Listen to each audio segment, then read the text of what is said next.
নমস্কার বন্ধুরা, রিনা সাহা ইউটিউব চ্যানেলে আপনাদের সকলকে জানাই স্বাগত। 18ই ফাল্গুন 3রা মার্চ মঙ্গলবার, সেই দিন হলো দোল পূর্ণিমা বা গৌর পূর্ণিমা। এই দিন দোল পূর্ণিমা কেন বলা হয়েছে?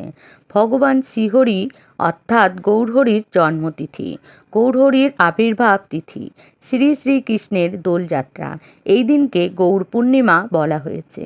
ধামেশ্বরে শ্রী শ্রী গৌরাঙ্গ মহাপ্রভুর 541তম আবির্ভাব তিথি। গৌরসুন্দরের জন্মতিথি এই বছর হবে মহাপ্রভুর 541তম আবির্ভাব তিথি।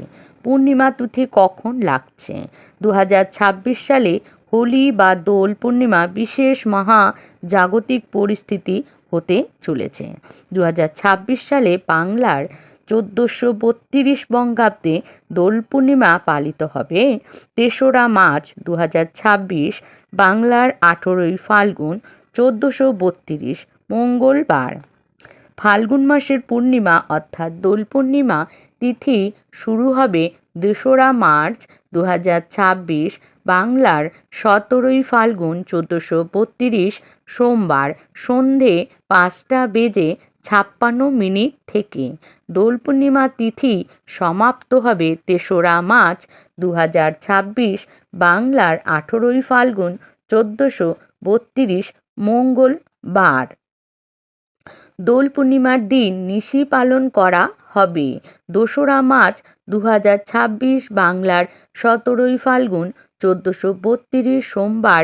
দোল পূর্ণিমা বা ফাল্গুন মাসের পূর্ণিমা বা গৌর পূর্ণিমা ব্রত উপবাস পালিত হবে 3রা মার্চ 2026, বাংলার 18ই ফাল্গুন 1432 মঙ্গলবার। দোল পূর্ণিমার দিন শ্রী শ্রী সত্যনারায়ণ পুজো সব থেকে শুভ সময় থাকবে 2রা মার্চ 2026, বাংলার 17ই ফাল্গুন 1432 সোমবার প্রদোষে সন্ধে 5:44 গতে রাত্রি 7:12 মধ্যে শ্রী শ্রী সত্যনারায়ণের ব্রত পালন এই দিন পালন করতে হবে।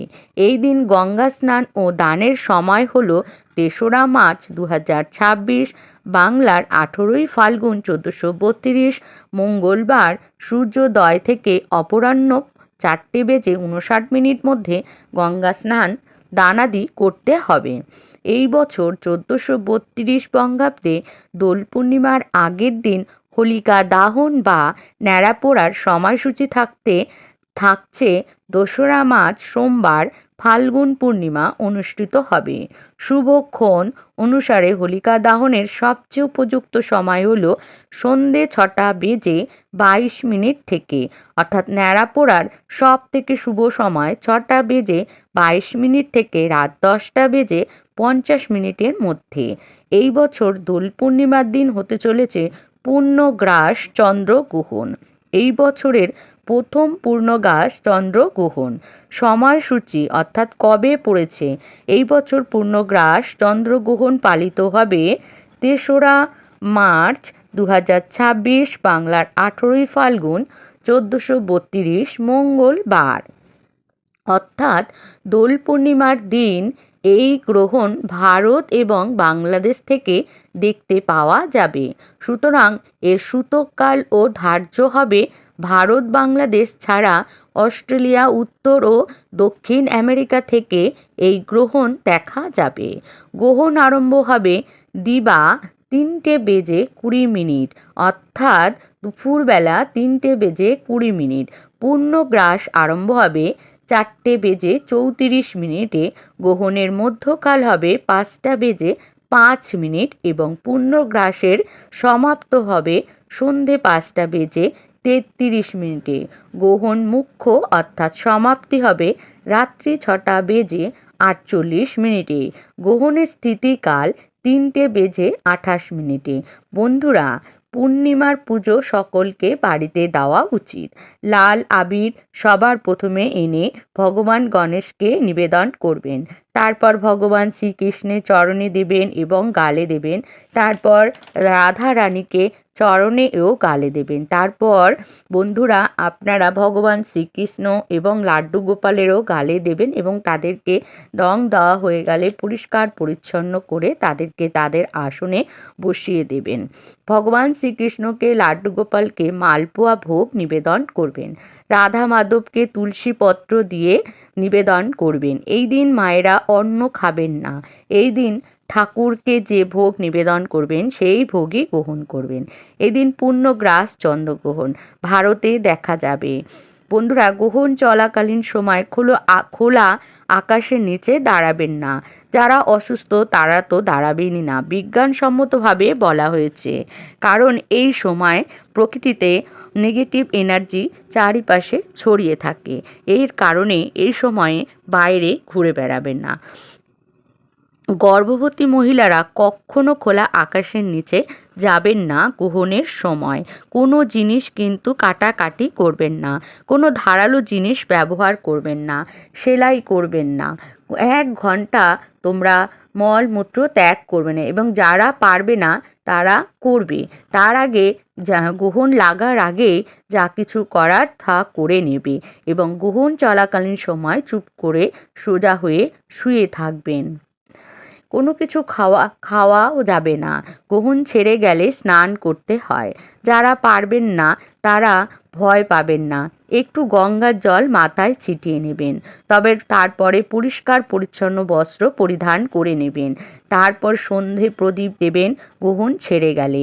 সন্ধ্যের সময় অবশ্যই গ্রহণ ছেড়ে গেলে এই দিন আপনারা ধূপ প্রদীপ তো দেখাবেন, তার সাথে ধুনোয় তেজপাতা, তারপরে দারচিনি, কর্পূর, লবঙ্গ এগুলো দিয়ে আপনারা অবশ্যই বাড়ির চারিদিকে ধুনো দেখাবেন, যাতে যে গ্রহণের ফলে যে নেগেটিভ এনার্জিগুলো চারিদিকে ছড়িয়েছিল সেই সকল জিনিস থেকে বাড়িটা মুক্ত হয়। সন্ধে প্রদীপ দেবেন। গ্রহণ চলাকালীন ঠাকুরের নাম অবশ্যই করতে হবে এবং মালা জপ অবশ্যই করতে হবে। হরে কৃষ্ণ মহান মন্ত্র অবশ্যই করতে হবে। গ্রহণ কিন্তু পালন করতেই হবে। এই গ্রহণ দোল পূর্ণিমার গ্রহণ, তাই খুব সাবধানে পালন করতে হবে। যাদের চালের জায়গায়, আটার জায়গায়, বিস্কুটের জায়গায়, মুড়ির জায়গায় তার মধ্যে তুলসী পাতা দিয়ে রাখবেন। বন্ধুরা, তুলসী মায়ের কাছে সন্ধ্যা প্রদীপ দেবেন। দুপুর 2টোর মধ্যে আবির খেলা শেষ করতে হবে। বন্ধুরা, যারা ভগবানের নাম জপ করেন তারা অবশ্যই গ্রহণের সময় মালা জপ করবেন। এর থেকে পূর্ণ ফল আর হয় না। গ্রহণের সময় যদি ভগবানের নাম জপ করতে পারেন সেই ফল অত্যাধিক পাওয়া যায়।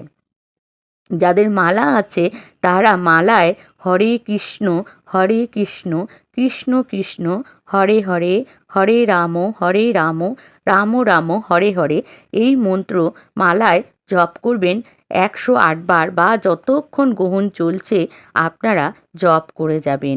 আর যাদের মালা নেই তারা মুখে মহানাম জপ করবেন, হাতের আঙ্গুল গুনে জপ করবেন, কর গুনে ভগবত গীতা পাঠ করবেন, ভগবান শ্রীকৃষ্ণের সহস্র নাম পাঠ করবেন, যত পারবেন ভগবানের নাম গান জপ করবেন। গ্রহণের সময় করলে বিরাট ফল লাভ করবেন। এইভাবে গ্রহণ পালন করবেন। বন্ধুরা, ছেলেদের বলছি, গ্রহণ চলাকালীন সময় বাইরে কোথাও পেচ্ছাপ পায়খানা করবেন না। অনেকে এখানে সেখানে দাঁড়িয়ে বাথরুম করেন, এটা একেবারেই করবেন না। বন্ধুরা, গ্রহণ চলাকালীন সময় রান্না করবেন না, খাওয়া দাওয়া করবেন না। বন্ধুরা, শাস্ত্রে বলা আছে গ্রহণ চলাকালীন সময় গোমাতাকেও খেতে দেওয়া যাবে না। যেহেতু ভারতে দেখা যাবে গ্রহণ, আর গ্রহণের সময় প্রকৃতিতে নানা ধরনের নেগেটিভ এনার্জি ঘুরে বেড়ায়, সেই কারণে এই সময় খাওয়া দাওয়া যতটা কম করা যায় ততই ভালো, না খেলেই ভালো।